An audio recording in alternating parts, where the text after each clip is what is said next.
አድማጮቻችን የነዳጅ ሰልፍ እየተመለከትን እንገኛለን። እኔ ግን ይሄን ሰልፍ ለማለት ይከብደኛል። የዘንድሮ ነዳጅ ሆነብን አናዳጅ። የሰልፉ መጨረሻ ግን ኢራን አደባባይ ሳይሆን አይቀርም። ኧረ እንደዛ ሳይሆን አይቀርም። እኔ ግን እንደ ሐሳብ ባሉበት ቦታ ሆነው ወረታች ቢቆፍሩ ነዳጅ ያገኛሉ ብዬ አስባለሁ። ከዚህ ሰልፍ በጣም ምን አይነት ማህበራዊ ህይወት ራሱ እኮ ይጀምራሉ ከሰልፉ ብዛት። ምን እሱ ብቻ ማህበርን መስርተዋል እንጂ በጣም የዛሬ ስፖንሰራችን የነዳጅ ሰልፈኞች ማህበር ነው እንግዲህ።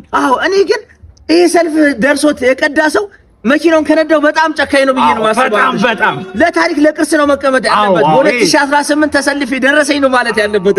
እንግዲህ ብዙ አድማጭ ተመልካቾቻችንን በውስጥ መስመር መልእክት ልከውልናል። ወጣትነቴን ከአንድ ሰው ጋር ሳላወዳጀው ይሄው ነዳጅ ሰልፍ ላይ ያረጀው ያለን እንግዲህ ሙስጠፋ ነው። ይሄ ሳይሞት ከደረሰው አንድ ነገር በጣም እድለኛ ነው። እኛ ጋር ደግሞ ኑረዲ እንደዚህ ብሏል። አብርሽ እኔ ሲደርሰኛል ማለቱ ዘበት ነው። ከእንግዲህ ለልጄ ሰልፍ ነው ማወርሰው ብሏል። እንግዲህ ይሄ ውርስ ነው። በጣም ከባድ ነው።